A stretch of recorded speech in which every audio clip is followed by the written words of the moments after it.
Thanks, Veronica. I appreciate the introduction and all the housekeeping rules. And I see people posting who they are and where they're from in the chat, which welcome to all of you. We really appreciate you joining us today to learn more about the Adult Education Pipeline Dashboard. So this is really an overview of the purpose, the key metrics, features, supportive resources, and a walkthrough of the dashboard so that you'll have a general understanding of the dashboard and how it's informed and built. And just as a note, we oftentimes refer to it as the AEP dashboard or AEP. So that's our shorthand as we go through this. So your very first acronym of the day. Lucky us, right? So thank you. Next slide, Ayana. So today we are from West Ed, and I am Blair Wilson-Toso. I'm the Senior Program Manager, and I oversee the CAPE work on the West Ed side of things, and that really it circles around and highlights the Adult Education Pipeline Dashboard. We are also going to hear from Jessica Keach, who is very deeply embedded in the build of the dashboard, and all of your data questions she will happily answer or definitely research and get back to you. And then we also have Ayana Smith, who has recently joined our team and is a force in and of herself, and she will be supporting this webinar, but look forward to hearing from her in a more substantive way in the future. So that is our team. And I'd like to pass it over to the Chancellor's office. Thank you, Blair. Good afternoon, everyone. On behalf of the Chancellor's office, we would like to welcome you and also thank you for participating in today's webinar presentation. My name is Myra Diaz, and I am the new CAPE program lead with the Chancellor's office. I'm excited to join adult education and work to lead the wonderful programs that serve to provide opportunities for our unique students. I want to acknowledge all the hard work that you have all done during these challenging times to continue to serve our students while maintaining operation of these programs and services. Our outstanding and expert partners from West Ed will provide you with an excellent overview of the Adult Education Pipeline Dashboard and provide valuable information to assist the field as they are working on their 3-year plans. Spring is in full swing, and we understand it is a busy time for CAPE as work is being conducted to produce reports and meet important deadlines. We hope you find today's presentation valuable and are able to take this information to assist you in your role. And I would also like to introduce my colleague from the Chancellor's office that has joined the team in supporting CAPE efforts, Lindsay Williams. Good afternoon, everyone. Thanks for attending. My name is Lindsay Williams. I'm the new program assistant for the CAPE program at the Chancellor's office. I look forward to working with you all here in the future. Thank you. Thank you. Thank you, Myra. Thank you, Lindsay. We really appreciate that you're here and are so strong collaborators and supporters of the CAPE work. And we appreciate your attendance and any insights that you want to add to the presentation. Please feel free to just pause and pop it in the chat or just interrupt us. And that goes for the full audience. We are a fairly informal group as we present today. It's an information laden presentation. I see some of the names, and I know some of you will be familiar with what we are reviewing today, but going in a little bit more deeply, and hope that this will provide you with some additional information as you go forward in your planning. So with that said, please feel free to pose questions in the chat, raise your hand as we go through the presentation. At certain points, we may ask you to unmute so that we can have a fuller discussion. And then after this orientation to the dashboard, we hope that you will join one of our other presentations, such as the 3-year planning presentation or the equity for identifying equity gaps in your programming that will be offered later this spring. This is our agenda for the day. We've got the introductions, launch board overview. We'll look at the pipeline key terms, dashboard features, and then look through some of the other pieces of the dashboard, inclusive of a live demonstration. Slide, please. So first, what we'd like to know is a little bit about you all, and we're going to kick it off because we know that Data is often seen as complicated, as a compliance task, or used for oversight, and sometimes it's obscure. And so we'd like to start off by switching up the discussion and think about a tool, that data as a tool to inspire and inform us. So for example, on this slide, we can see that 4.5 million, can you click on to the next piece? Yes, approximately 4.5 million people over the age of 18 don't have a high school degree.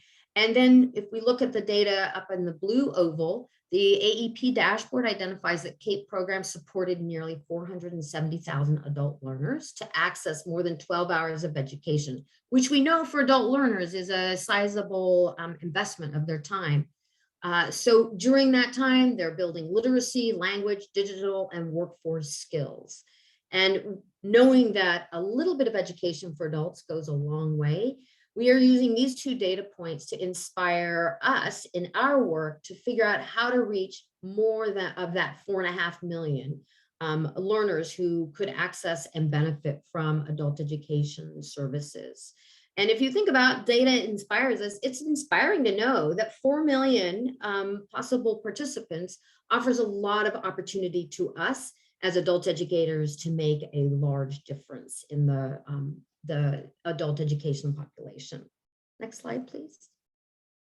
So we'd like to take a moment. Many of you have already put your name and institution in the chat, but we'd like to also know what data point or key idea about adult learners compels you in the work you do in serving them. And if you could please type your answers in the chat.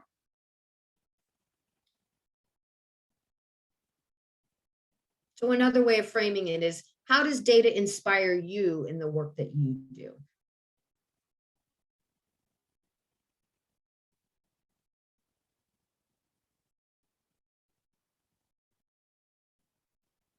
Thank you. Program improvement and access. Yes.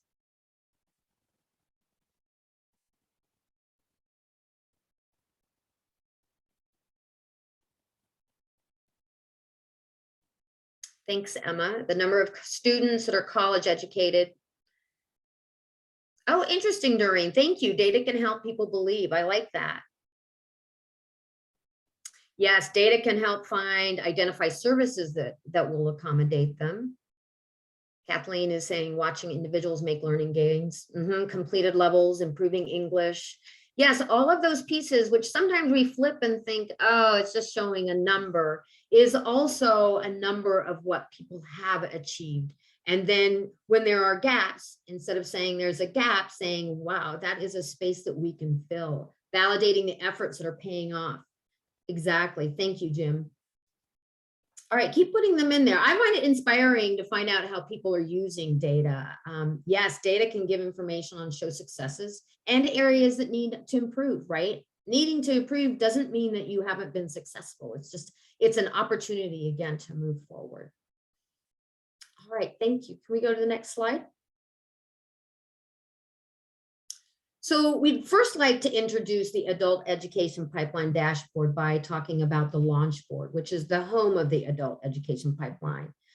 The Launch Board is a suite of tools that support California colleges, community colleges, statewide initiatives, as well as the adult education programming. It helps to track student progress across education systems and towards economic mobility.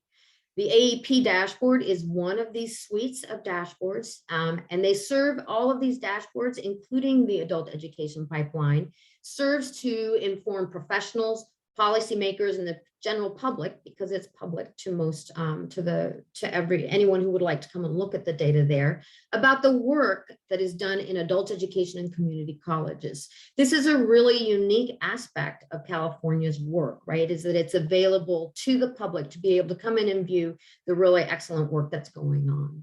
So, but it's important to know that these dashboards don't exist in isolation. For example, the student success metrics and the AEP dashboard both offer data on non-credit learners. However, the intent and presentation of the data will be different dependent on the purpose of each of these dashboards.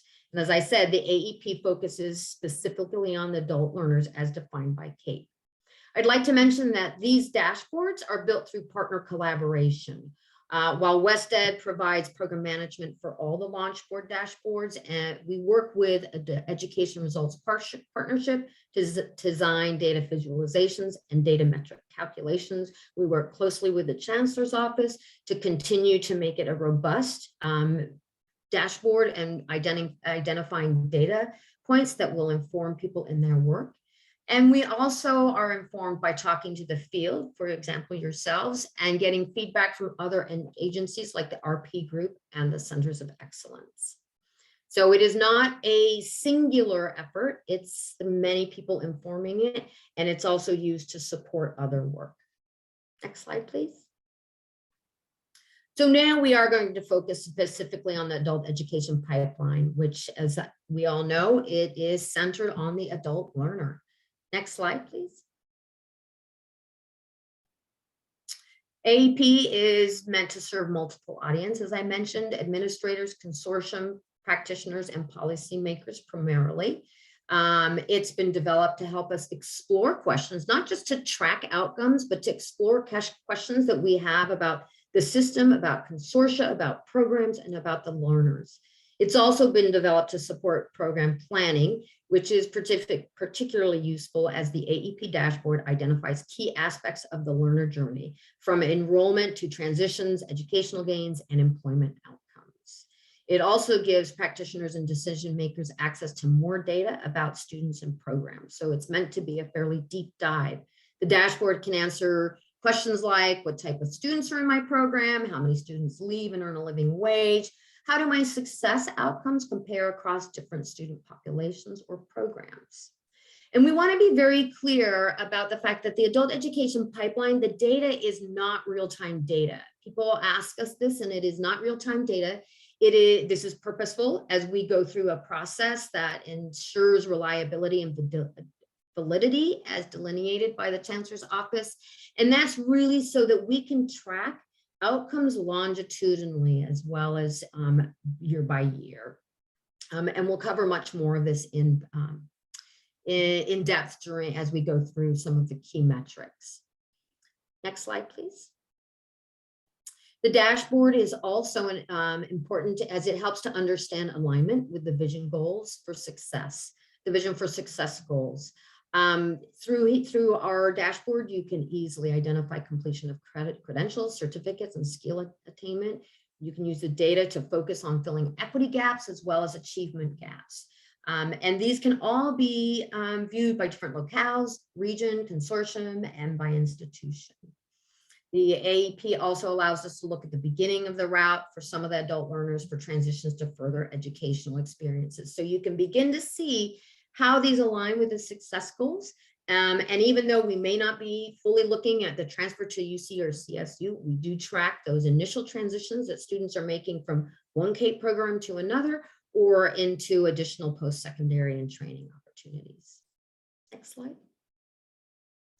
So we stand here and talk about the value and the validity and, oh, that you might want to use the dashboard in this way or that way. But as I said up front, we also get a lot of feedback from the field. And we do want to know, like, how are people actually using it? So you don't have to rely just on us to understand what how the dashboard and the data can be used. And so we reach out continuously to consortium directors, administrators, researchers, and practitioners to better understand how this work informs what you all are doing in the field.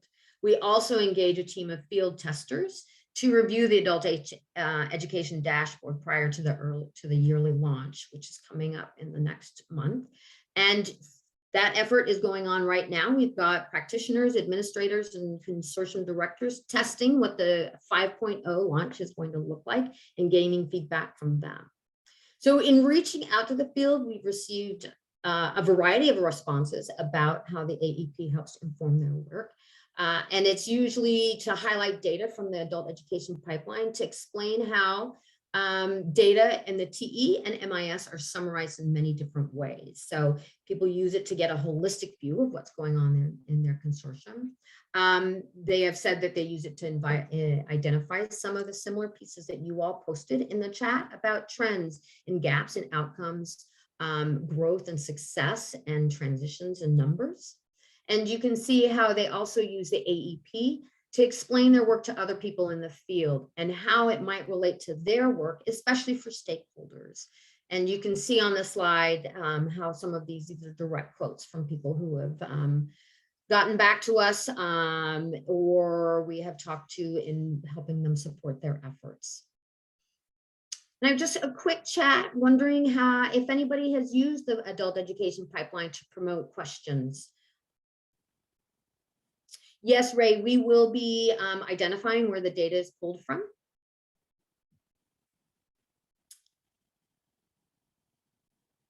So if you all have any ways that you've used the adult education pipeline, please go ahead and post it in the chat and we'll pick that up later. Next slide, please. So Ray, there are multiple data sources that inform the adult education pipeline. We use them to track students at different parts of the journey. The data sources, while they may be different, they are also matched by identifiers like SSNs, the combination of a name, date of birth, and gender. And Jessica will talk specifically about how we go about this process of deduplication, so we aren't getting overabundance of representation of the same students with different outcomes from different institutions. The main sources that we use for the adult education pipeline are MIS, employment and earnings data, and then data from CASAS TOPS Pro Enterprise. And so we use both of those, all three of those sets, but primarily our data sets are MIS and from CASAS TOPS Pro Enterprise. So, and here's how you can see, like, tying all those data sets together. We we work with the existing data systems, and we do not require additional data reporting from any other institution or consortium, right? We use the data sources that people are already reporting to. And the main ones, while there might be the wage data, the main ones really are CASAS TOPS Pro Enterprise and the Chancellor's Office Management Information System, which we refer to as TE and MIS. So as most of you know, all the programs that are funded by WIOA 2 are required to report into CASAS TE. And that's for K-12 adult schools as well as non-credit community college programs. Those data also get reported to the California Department of Education, to CDE. Whereas CAPE-funded non-WIOA 2 non-credit community college programs report through MIS exclusively. And that's why we tie in both of those, is because we need to represent all those institutions who serve adult learners under the CAPE system.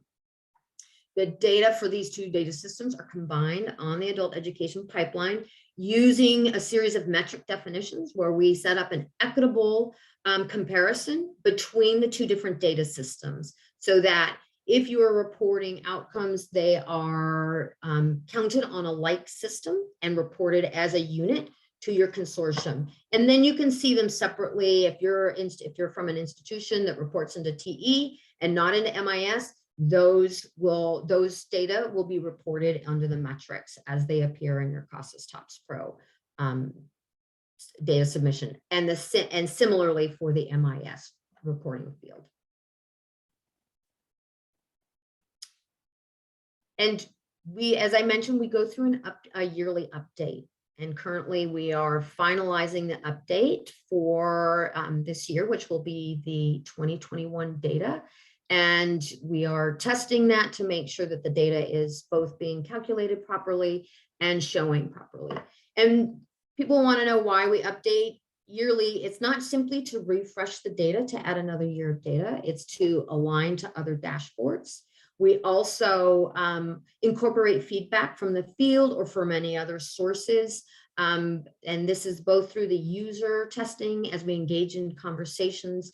And we also identify suggestions through our professional development activities. If we hear something in our technical assistance where we're working one-on-one with an institution or a consortium, we incorporate that information. Sometimes we identify a coding error or a glitch, and so that needs to be corrected so the data can be more precise.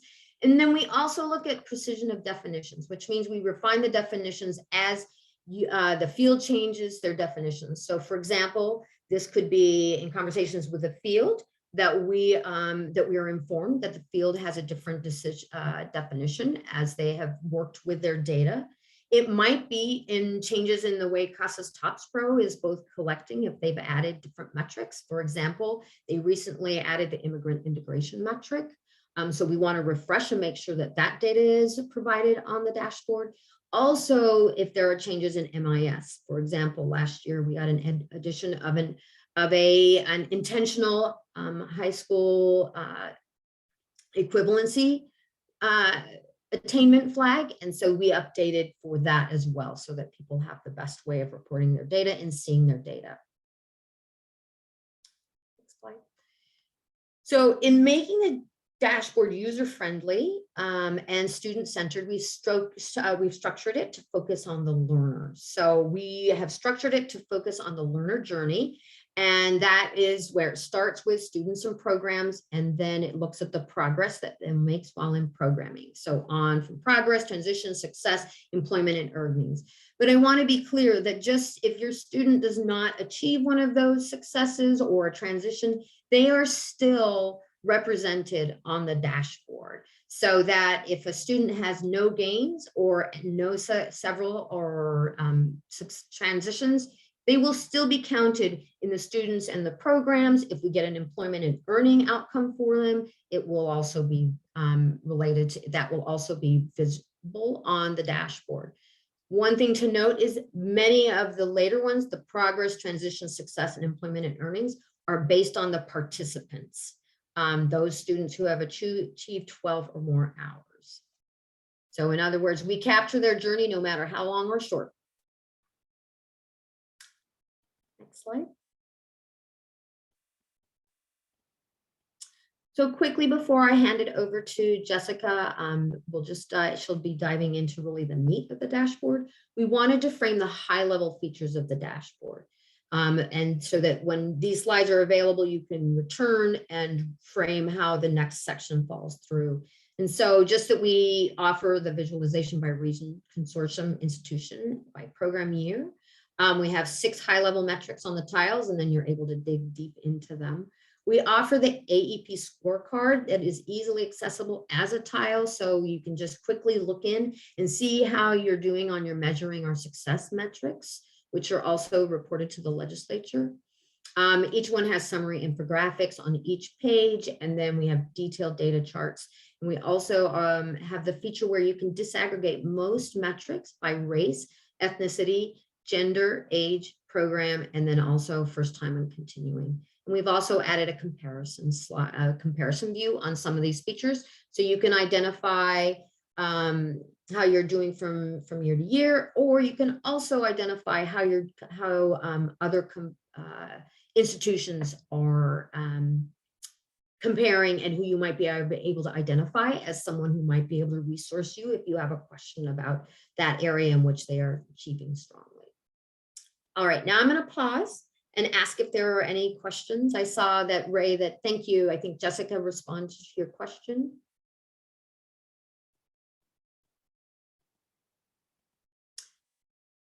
And thanks, Doreen says she did a presentation using the data for professional development. Great, good to hear that. Really appreciate it.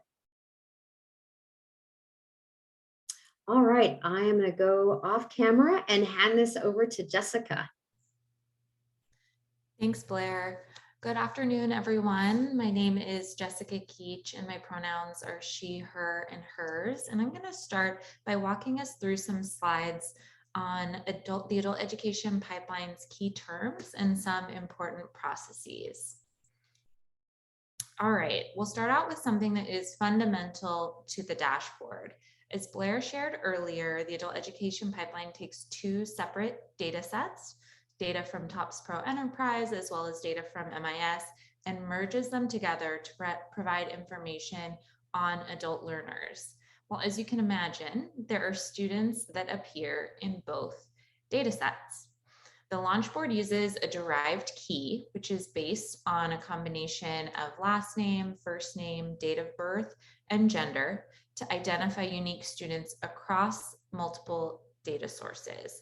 Now, there's some confusion on what that means and what that results in the dashboard. So I want to be really clear that ultimately a student will only appear once within a specific locale on the dashboard. So for example, if a student attends a community college and an adult school that are within the same consortium, if you are viewing the consortium view on the dashboard, that student will appear only once.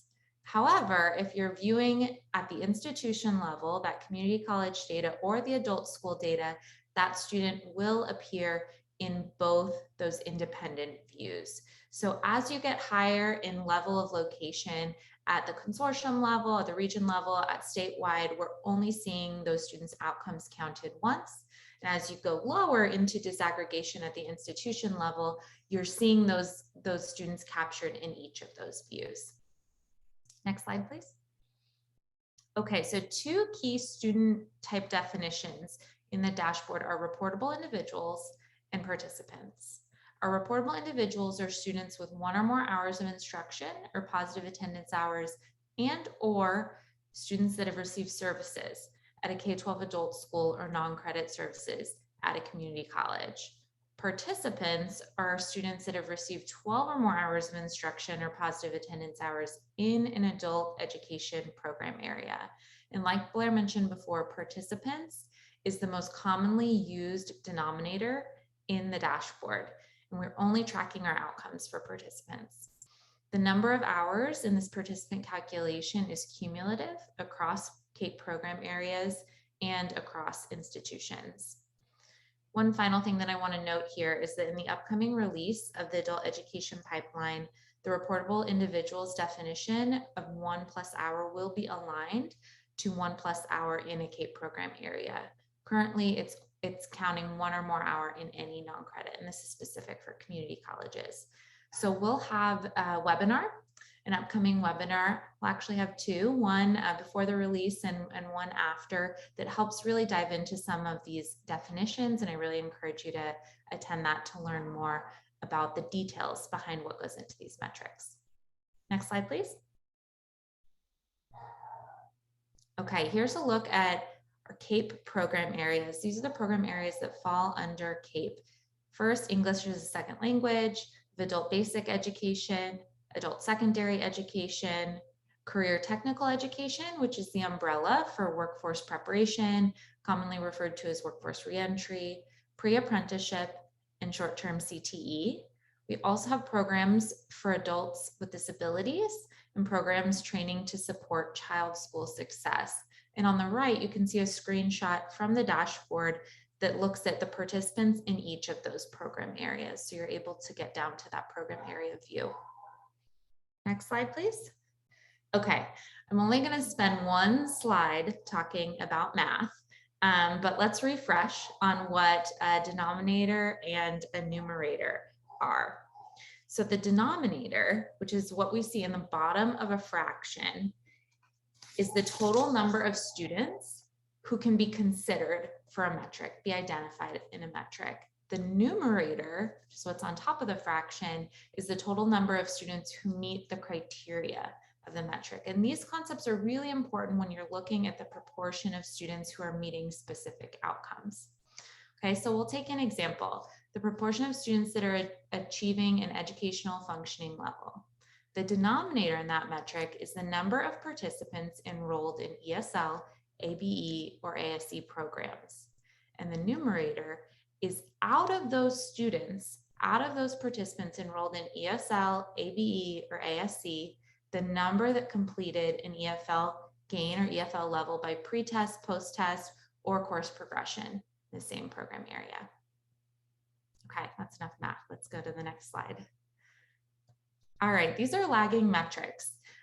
Just so we're clear, lagging metrics are metrics that by definition take time to measure beyond the time frame of currently available data, right? So an example would be our employment and earnings metrics. We have data that's currently available, but we need to wait till the next year of data comes in to check to see if the data or if the students in our current data set have met a particular outcome. And in the case of employment and earnings, we need to wait till we get the next year of data to see if they have exited the education system and look for their wages and employment records. On the dashboard, if you have, if you're trying to view an employment and earnings metric, as well as some of our transition metrics, and you're trying to view it for the most recent year, you'll be prompted to view an earlier year. And that's how you'll know you're trying to look at a lagging metric when that data isn't available for the most recent year.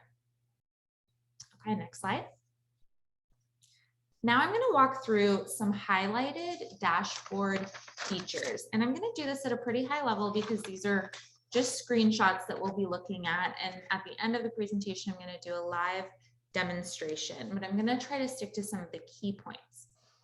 So let's go to the next slide. Okay, we'll start off by asking ourselves the question, how do I find my CAPE scorecard metrics? So as Blair mentioned earlier, we have these data tiles on the home screen that correspond with the student journey. The AEP scorecard metrics are on the top left data tile, and you can see that where it says AEP scorecard, and on the slide you can see there's a red box around it. So in order to get there, I'm going to select my location and then I'm going to click View AEP Scorecard. That's going to take us to the screenshot on the right. So a long, well, not so long, a list of the metrics required to be reported to the legislature annually. These are your key metrics that you really want to focus on, and it will provide a high-level overview of your outcomes for the year that you've selected. You'll also be able to click on those little V's or carrots and expand to see time trend information. This information is for reportable individuals, participants, educational functioning levels, workforce preparation milestones, transition to post-secondary, information around completion, employment, as well as earnings. Okay, next slide, please. All right, so when you're setting filters and you're looking at the AEP dashboard, your high-level filters appear at the very top. Here you're able to select your locale, your institution, as well as the academic year of data you want to see. And also, this will be really important when you're trying to look at lagging metrics. And then you'll click View. A really important thing to remember is you have to click View to refresh the data with your applied filters. Next slide, please. All right, we talked a little bit about the data tiles. This is a close-up of the student and programs data tile. So you can see that there's a live graphic that corresponds to a component of the student journey. And then each data tile will have that blue view button that you can click on to jump into more detailed data. And here is a look at the detailed data. So you can see on the left, we've clicked on the View Students and Programs button, navigated to the detailed data, and now we're able to look at each of our metrics over time, right? So this provides you with a time trend, so you can compare not just your current year outcomes, but compare them to previous years as well. Okay, most progress, transition, completion, and employment metrics can be disaggregated by population and program. And you can see that the yellow, orange, and purple boxes around drill down, program type, and student type. So you're able to select from each of these drop downs to look at your data in a more detailed way. Specifically, I want to point out the drill down function that allows you to disaggregate metrics by gender, race, ethnicity, and age group. This can be a really useful tool when you're trying to understand equity in student outcomes. You may also want to compare your data and your disaggregated data to your local demographics, right? To see if you are not serving learners that are represented in your population, right? Are there learners not adequately represented in your programs? And you can do that by visiting the CAPE fact sheets. And we have several resources on the CAPE fact sheets. If Blair or Ayana, if you can put that link in the chat, that would be great. It's a great place to look at your local demographics and the demographics of your community, and you can compare them against the demographics of the population you're serving in your programs. Okay, so let's put this all into practice, right? Say we want to answer the question, who is achieving transition outcomes in my program? And let's say I want to specifically focus on transition to CTE. I can visit this metric by navigating from the transition tile, which you see on the left, click on that blue button, view transition, and navigate to the detailed data tab. And then I can select transition to CTE and disaggregate my outcomes by race and ethnicity. It's pretty small, but in this specific example, I can see that American Indian, Alaska Native students, as well as Pacific Islander and Hawaiian Native students have lower rates of transition to CTE compared to other student groups. So this illuminates the potential need to provide services or additional supports to these target populations. And I also really encourage you to look at this data across time, right? So to look to see if certain groups have consistently lower rates of transition to CTE or any other metric year after year. And this can be helpful in really making sure that you're confident about some of the inequities that you're seeing in your data. Next slide, please. Okay, our top 5 charts. This is an opportunity to help you identify institutions you may want to collaborate with or learn from or reach out to see if there are specific strategies that institutions are implementing that are really working well, right? So it's showing us the top 5 institutions across the state based on the percentage of students that are achieving a specific outcome. Here, we're looking specifically at employment 4 quarters after exit. There's also a top 5 chart for transition to post-secondary.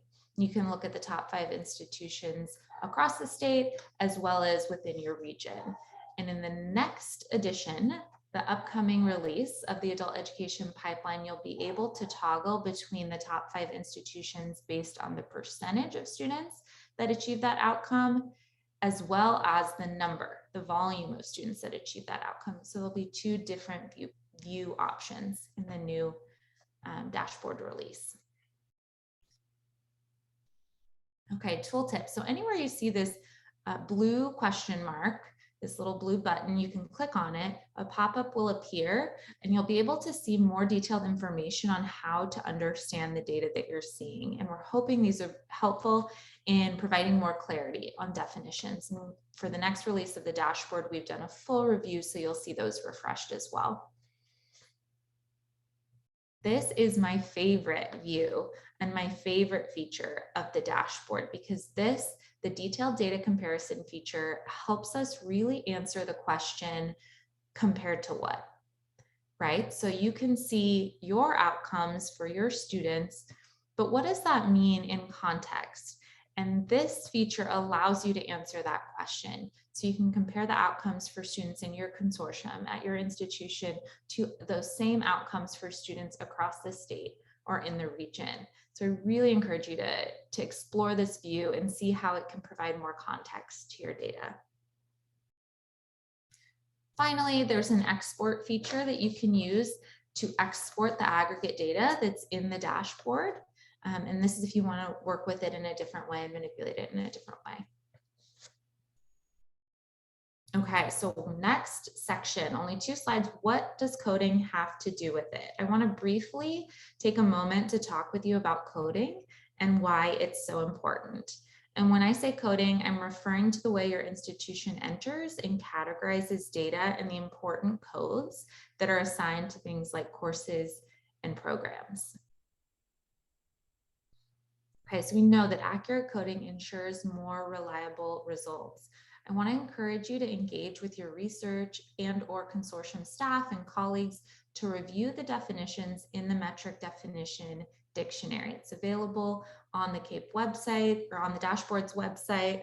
You can download it and you can view it live in the dashboard as well. It's really important, and you'll be able to see the new metric definition dictionary in one of our upcoming webinars around when we release the dashboard. You'll be able to view the new definitions, the refined definitions. It's really important to understand how students are getting counted in these particular metrics.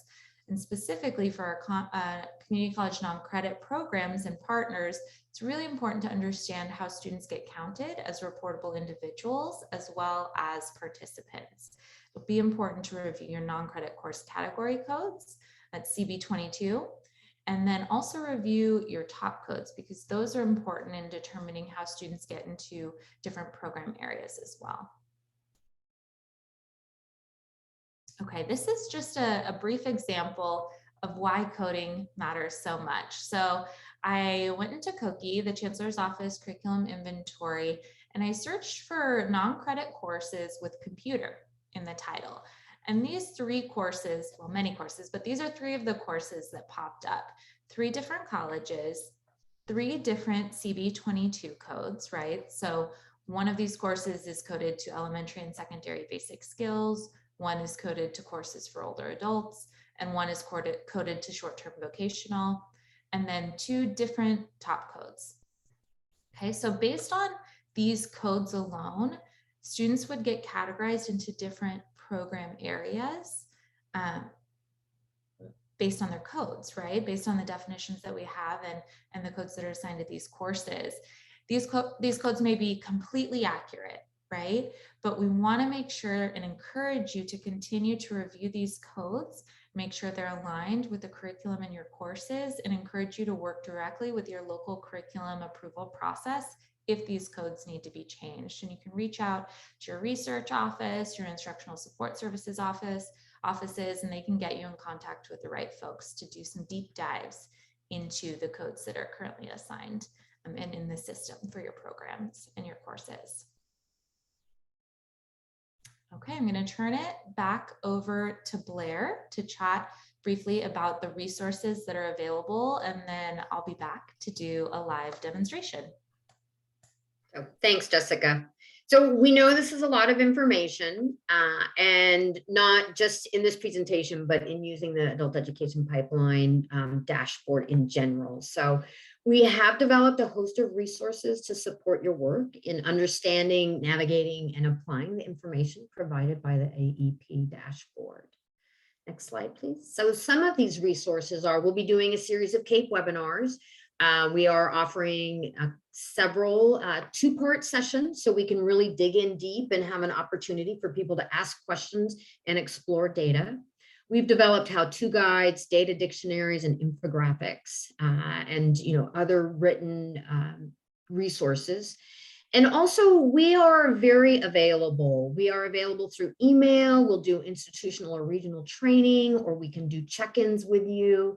It is always a pleasure for us to be able to interact with you. And we also always learn from these interactions that we have. It helps us to continue to push and be really attentive to the fine details, to understand what questions the field has, and understand how data can be represented and talked about with the field. So we are also, we consider ourselves also a resource. Next slide, please. Some of these resources, there's a resource library, which you can access by clicking on click here to view resources.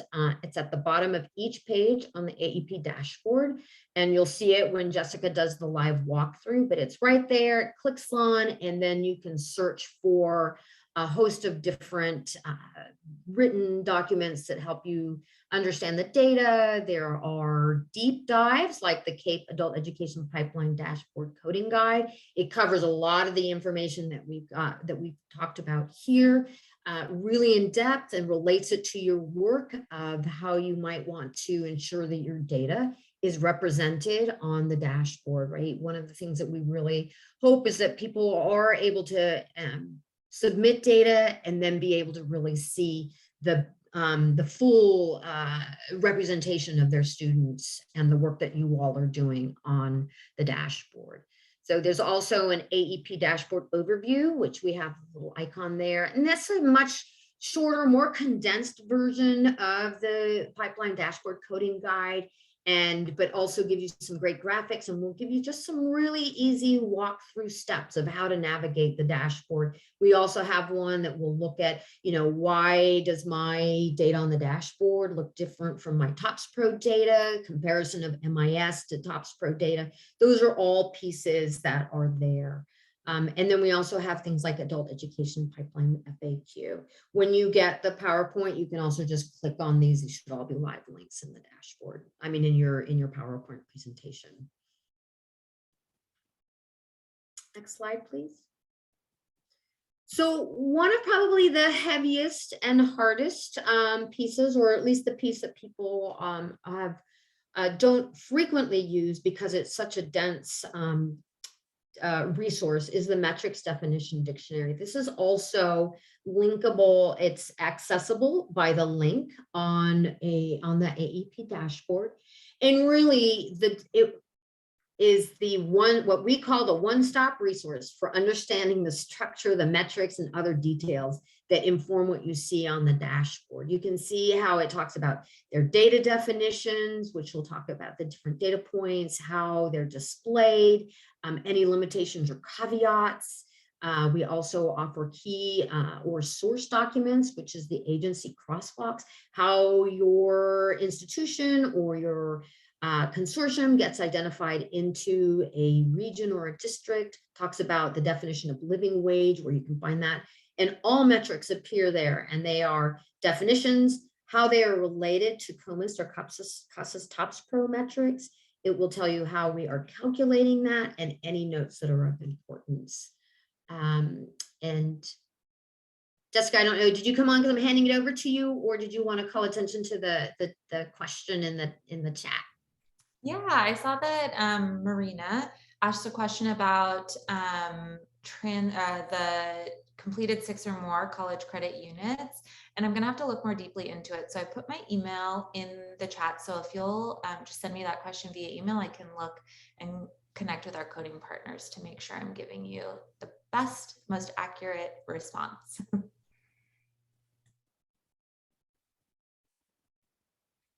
All right, super. I'm going to hand it over to Jessica to do the most fun part, the AEP dashboard. While it seems really heavy as we talk about all these pieces and components, it's a really fun tool to play with as well.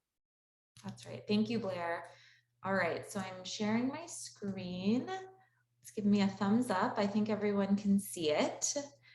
What we're looking at now is the homepage of the adult education pipeline.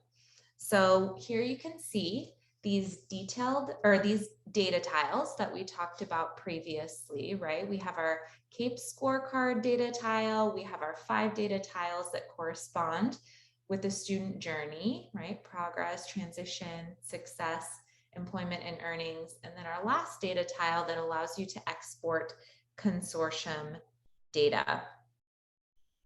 Let's start by picking a locale and visiting the AEP scorecard. So I live in San Diego, so I'm going to pick the San Diego Imperial region, and you can just start typing and it should filter for what you're looking for. So I'm going to select San Diego Imperial. Now, remember what I said earlier, you can see that I made the selection, but nothing has changed. It would be really important. You need to click on this view button to apply your filters. So you can see that the data has been refreshed. I'll show you that again, right? So let's go to a different region, South Central Coast. Nothing has changed, but once I click view, now you can see that the data has been refreshed and we're seeing the results of the filters that we've selected in the top. So I'm going to go back to San Diego Imperial, and I'm going to visit my scorecard metrics for the region. Click here on this blue button, and it's going to take me to the adult education pipeline scorecard.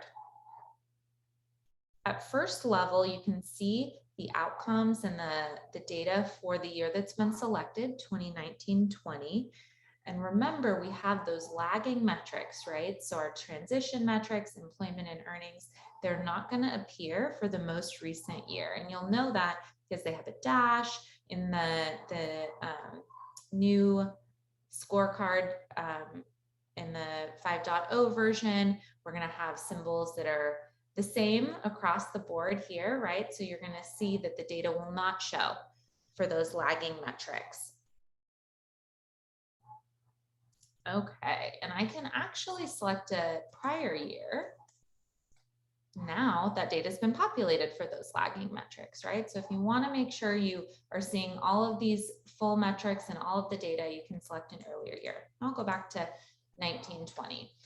And as I mentioned earlier, you can click on any of these carets to expand the data element, right? So now you can see the time trend chart for each of these elements. You can see it and we can close it back up. I'm going to show you with reportable individuals. So in 2019-20 in San Diego Imperial region, there were about 74,000 reportable individuals. You can see that it's fluctuated a little bit over time. And when you hover over the line on these time trend charts, you can see more detailed information. So you can see 73,730. You can see past years as well, about 107,000 in prior years. And this is also the case for metrics that are calculating a proportion. You'll be able to see the percentage when you hover over. So I really encourage you to explore that option. Now let's return to the home page and revisit our question about the number of students that transition to CTE. So to find data related to transition, I'm going to find my transition tile, and I can click on this transition tile, but remember this is a lagging indicator, and we know that because it's prompting us to select an earlier year. So I could click right into the view transition and get to that detailed data, but I'm going to show you again and reinforce that we've got to click this view button to make the filters apply. And now you can see all of our data tiles have been populated. So I'll click on view transition. I'm going to navigate to the detailed data section. And then I'm going to find the metric I'm interested in, which is transition to CTE on the left navigation, right? So you have a definition here. Among all ESL, ABE, and ASE participants, the number of students who transition by enrolling in either K-12 adult education or community college non-credit or credit CTE course for the first time at any institution within the selected or subsequent year. Here's our time trend chart. You can see that while the number of students has declined over time, the percentage of students meeting this outcome has actually remained relatively stable. So 14% in 2018-19, 14% in 2017-18, and 13% in 2016-17. Now I'm going to drill down to learn more about students from different demographic groups and how they're transitioning to CTE. So I'm going to select race and ethnicity. So this chart is showing us raw numbers, but when you hover over the bars, you can see percentages. And I'm going to do that. And I'm just going to pause for a moment to allow you to kind of look at this data and digest it.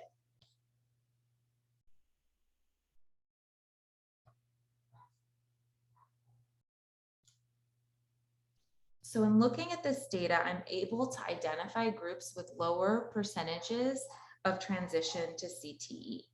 And so this includes our Asian students in the San Diego Imperial region, right? Their transition to CTE rate is about 13%. Our Hispanic students' rate of transition to CTE is about 13%. And then our Black and African American students is a little higher, but still lower than other groups at around 17%. And again, I'm going to want to repeat this process for different years to identify groups that have consistently lower rates of transition over time to see what opportunities of service I can think about, work with partners to identify in serving these populations that may be experiencing lower rates of transition. Now remember, my favorite tool, the detailed data comparison that answers the question compared to what, right? So we know that certain student groups are experiencing lower rates of transition compared to others within the region, within my program. But what does that look like in comparison to the state? So I'm going to scroll up. I can click add a detailed data comparison. I'm going to select statewide, select the appropriate year, and click view. Our data has been refreshed. It takes us back to the time trend view, but I want to disaggregate by race ethnicity. I really want to dig into some of these equity questions and see how students are performing and meeting outcomes. So we can see here, I'm going to hover over each of these groups. As you remember, our Asian students, our Black African American students, and our Hispanic students were experiencing those lower rates. So I'm going to check in comparison to the state what that looks like here. So you can see for our Asian students, we're actually seeing slightly lower rates than statewide figures. See the same thing for our Black African American students and the same thing for our Hispanic students, right? But also what's important to me and what I notice here is that our rates are slightly lower than the state, but these inequities that we're seeing in our region are apparent statewide as well, right? So you can also scroll down to see this detailed data table at the bottom. If you want to take a screenshot or pull that data for your reports or presentations to the board. And I really encourage you to take this data and have those conversations, right? This data is a starting point. It's not an ending point. And you can use it to facilitate conversations with practitioners, folks that are serving students, help devise better programs, better services, and more opportunities to improve these outcomes, and also inform further research, right? And you can inform that further research by looking at this data and developing qualitative approaches to capture the student voice. It's really important to take the quantitative data, but also to help it inform questions you want to ask students, focus groups, surveys, and really collect that student perspective and understand experiences of students. So the last thing I want to show you is this transition, or I'm sorry, is the top 5 institutions for students who are transitioning to post-secondary. So I'm going to click on this. It's going to show me that we cannot display this metric because we're still in our detailed data comparison view. So something helpful that the dashboard does, it will prompt you. If you've kind of navigated yourself into a place where the data is not going to be able to show, it will tell you why. So I'm going to go up, I'm going to remove the detailed data comparison, and I'm actually going to select statewide because I want to see the top 5 institutions across the state. So I've selected statewide, I'm going to click view. And here you can see the top 5 institutions that are transitioning students to post-secondary. And these may be institutions that you want to reach out to, that you want to collaborate with, and they want to better understand the practices and the projects that they're engaging in to support students in transitioning to post-secondary. So I'm going to go back to the home screen and I'm going to open it up for questions at this point. And Blair, I'm not sure if there's any more slides, but happy to have a conversation about the dashboard, answer any questions, click on any views that you'd like to see. Your timing's perfect. We were going to questions. We've Good. scheduled this to be a little bit of a longer webinar because we have found that our 60-minute webinar, as you can tell, we run up to this point and there's no time for questions. So we are happy for discussion. And as Jessica noted, if we don't know the answer, we won't provide you with one. We will find out the answer and get back to you. So if it's as you can probably tell that there's a great deal of knowledge that goes into this. So I think that's great.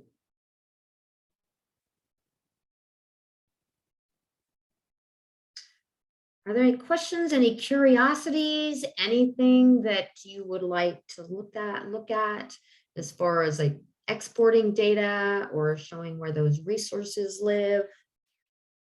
Anything that you don't know quite how to get to, or you're wondering why it looks the way it does? Hi, this is Kathleen Peterson from Garden Grove. Can you go ahead and show us the trail to get to the resources? Absolutely. Yes, let me show you that. Okay, so we're on the home page here. And if you scroll down, you can see at the very bottom, there is this link that says click to view resources. So I'm going to go ahead and click on it. This is going to take you to our resources page, and there's a whole host of resources like Blair said.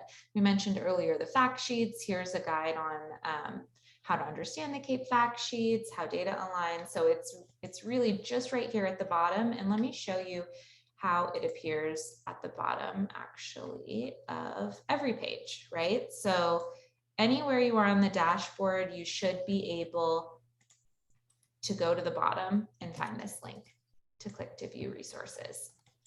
Thank you. No problem.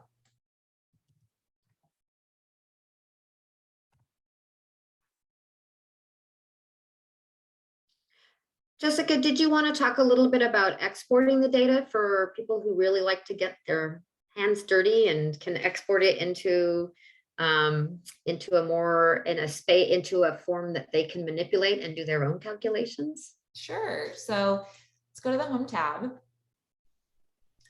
And you can view export. And so you can select the consortium's data, community college district, you can select include institutions or not. And then you can specifically export just your scorecard metrics, or you can export all metrics. And then you click on this button, export to CSV. It may take a few moments. Let's see. Let's go over here. Let me make sure I'm sharing everything. Here we go. And this is the export that you get, right? So if you are a researcher or if you are interested in manipulating this data in some way, this is a good opportunity to do that, right? To be clear, this is not student level data. You're exporting aggregate data.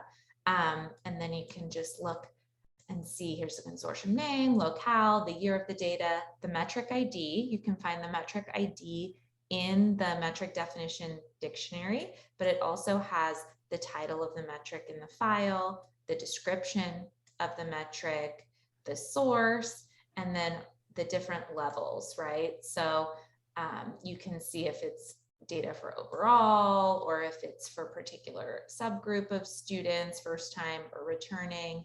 And then you have your value, which is your numerator, and then the denominator, which is your denominator, the number of students considered for the metric, and then the percentage. So you'll also be able to see if there is data missing or hidden because of privacy concerns. And that's what these FERPA flags are, what they mean.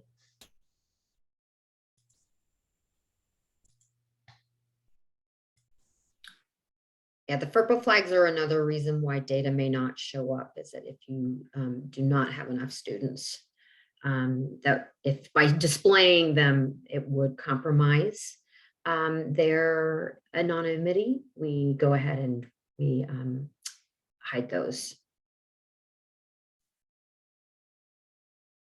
Are there any other questions? Anything else anyone wants to visit? Okay, I think Emma has a question. Mm-hmm. So, hello, thank you for this great presentation. You know, I have kind of a general question, and it goes back to right now with the metrics with the 3-year.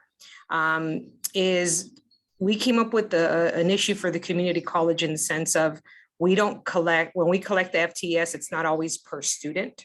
How are you identifying the number of students that you're selecting for community college? Because I'm having that issue and working backwards with FTES.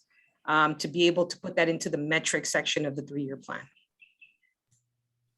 So for the adult education pipeline, we aren't looking at FTES, right? So there's specific calculations to calculate FTES. And for the adult education pipeline as it is right now, what we're looking at for reportable individuals is the number of students who have 1 or more hours in adult education or non-credit. Specifically, that's what's in the dashboard right now. Yes, and how do you calculate that? That's what I'm trying to like figure out, is how do I calculate the number of students? Because that's the metrics in the 3-year versus FTES, which is how we report the program area for hours, versus you're saying right now that the way it triggers is you have in that category the number of students who have been in a class for more than 12 hours. So I think all of those are kind of mixed in my head right now of how do you get to the number of students? Yeah, it's confusing. So it's different for different data sets, right? So in CASAS, the data is provided aggregate at the student level. There's a column that says number of hours and a flag for program area, right? So it's pretty straightforward for CASAS. For MIS, there is an MIS data element called SX05, where institutions report the number of positive attendance hours at the student level that a student is attaining in a course, right? So we look at that data across all of the non-credit courses. In AEP 5.0, that will be restricted just to in a CAPE program area. And if the student has met the number of hours requirement, then they are counted like as one student, right? So regardless of if they took 10 classes or one class, it's really based on the student and the number of hours associated with the student. There's also calculations that take into consideration services that a student received. So the best thing to do would be to look at the MDD, the metric definition dictionary, to try to replicate those calculations. And if you want, you can just reach out to us and we can help walk you through that and try to navigate some of the differences you might be seeing. Jessica, do you want Okay. to bring up the MDD just so that you can walk through, or we can walk through like how it's broken out, and that way it's a great resource. And last year we did some really intentional look at it, because when you open it up, it's pretty overwhelming, but if you know how to read it, it's actually really easy. So you just have to understand what you're looking at, I think. So if that works, it might be helpful. Yeah, so on every page of the pipeline, you'll be able to see this box at the top that says interested in how the data is calculated. See the metric definition dictionary. So I'll go ahead and click on it. And then you can see, you can click on any of these, but what I think you're talking about is reportable individuals or participants. I will take participants because it's a little more straightforward if I can find it. Which, see, y'all aren't the only ones. Okay, right here, AE 202, students with 12 or more instructional contact hours. So you can see the description here, and then in the MDD, there are always two components of the calculation, because the adult education pipeline is looking at two different data sets, TOPS Pro or COMIS. So like we mentioned, TOPS Pro is pretty straightforward. So what we're looking at is a student that has greater than or equal to 12 hours across the program year and in any of these selected areas, and is enrolled in any of these selected areas. So these flags are equal to 1, right? Let me go to MIS. So here's the COMIS calculation. So same thing, adult education student 16 years or older that has 12 or more positive attendance hours in the year, summed across all non-credit courses in a recognized adult education program area, which are the program areas that we talked about earlier: ESL, ABE, ASC, CTE, adults with disabilities, or parenting support. So here's the SX05 value that I was mentioning, right? So it's taking students' course records where the course is N, which means non-credit, and CB03, which is the top code, is not supervised tutoring or study skills. That's a specific change that was implemented last year to try to make sure that we weren't inadvertently including students who were taking non-credit courses to support their credit enrollments. And then taking the number of hours across all colleges and all adult education program areas, right? So these ones up here, trying to count the students that had more than 12 hours. And then this section here is a definition of those program areas, and it's based on the courses and their codes, which is why earlier I mentioned why coding is so important. So one more question on that, because if you scroll back up, please, to where it says 16 plus. So for like CAPE reporting, it's 18 years old. Mm-hmm. How would we aggregate or separate that data out for our reporting in our 3-year plan? Yeah, that's a great question. At this point, and I'm going to let Blair speak to the history of including 16 or older versus 18 or older, but at this point, everyone in the dashboard is the data that you're looking at is for students that are 16 or older. There is an ability to disaggregate by age group, but I'd have to look more deeply into that, Blair, and how you might be able to translate that into the 3-year planning. Yeah, I think you would have to disaggregate by age in the metric that you're looking at, so that you can drop those out. I think the history on it is because CAPE Many of the programs are also WIOA2 funded, which allows for 16-year-olds that they are included in the dashboard. And so we wanted to make sure that programs could represent their full demographics of who was being included. So I think traditionally we have disaggregated by age with a distinct 16 and 17-year-old group, which disappeared from the dashboard last year, and it got collapsed into 19 or less. The new refresh will directly address that. We're not sure where that change was made in the coding process last year.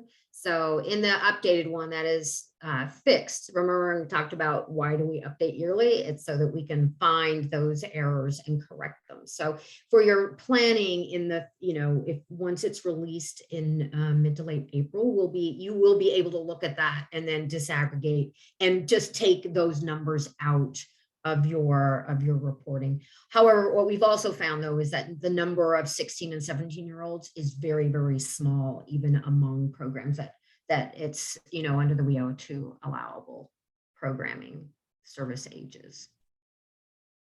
Okay, thank you. Thanks for your questions. And I did want to note that alongside of the update of the dashboard, we do update the MDD. So those are aligned and you can reliably use the MDD aligned to the most updated version of the dashboard because it also reflects all those changes.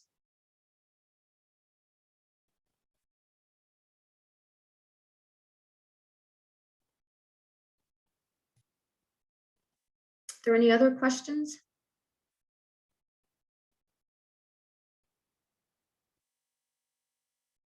And Emma, thanks for asking that. We know that the counting of students, is difficult in the way in trying to make sure it's represented well. So thanks for asking that question. I think that that's one of the more important questions we can explore because it is important to how students are represented on the dashboard. It is confusing, Emma. Yeah.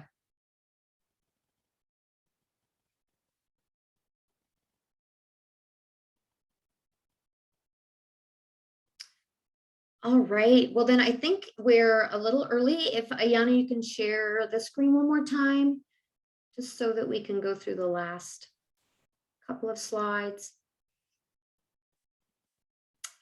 So we could done that. I just wanted to say, we talked about the resources. We've got some upcoming webinars, and those are, yes, get ready for AEP 2021, continuous improvement in 3-year planning, and then we'll be looking at our education pathways through education to workforce, and that is really centered on another dashboard that matches up educational CTE offerings as it aligns in your region to the labor market and looks at the experience one needs and living wage. So those are the 3 just individual ones, but we're really excited to be offering 2-session professional development opportunities. We've received the feedback that people really just want to dig in and look at their data or have some conversations among the colleagues that are facilitated that center on these pieces. So we've got one about using adult education pipeline, the CAPE fact sheets, and other data resources for 3-year planning. And we're pulling in a couple of people who are leading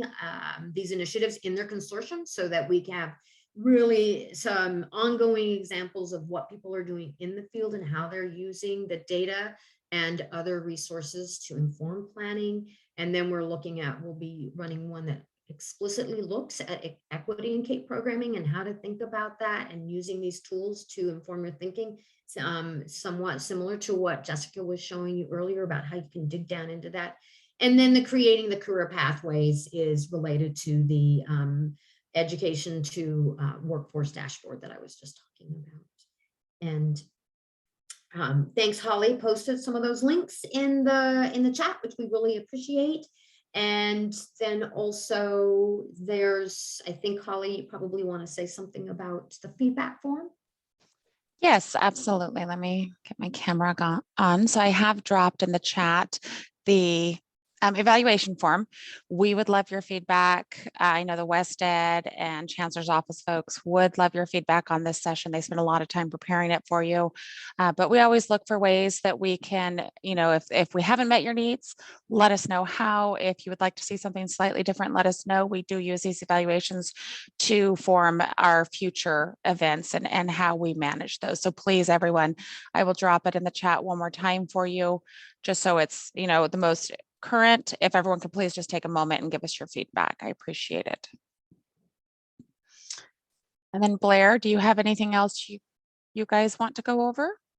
No, just to say that we really are open to any feedback, whether it's that feedback form or to us directly. Here are our email questions that you think of after the fact. Please send them on. We really appreciate that. And I'd also like to take a moment again to thank the Chancellor's Office, Myra and Lindsay, for supporting this effort, and also to Holly and Veronica, the whole SCOE-TAP team, who supports us in getting these webinars seamlessly presented. So thanks, Holly.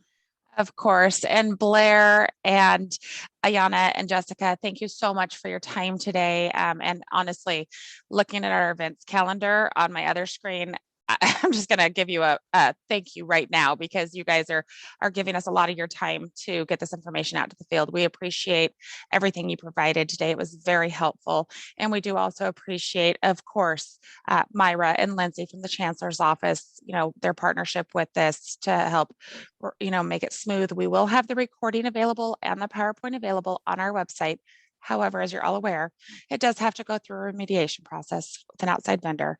That takes a few weeks, but as soon as we get it up, we will send a notice out to everyone who is registered to let you know that it is available with a link of where to find it. And with that, I think that we will go ahead. Everyone just found 10 extra minutes of your day. So we will go ahead and let you enjoy those 10 minutes, and I will close out if we have no other questions. Thank you to everyone who showed up and participated and asked questions and listened. We also would like to extend a thank you for being interested in this work and using it to inform your own work. Much appreciated. Yes. All right. Thank you, everyone. Have a great rest of your Thursday. Bye-bye.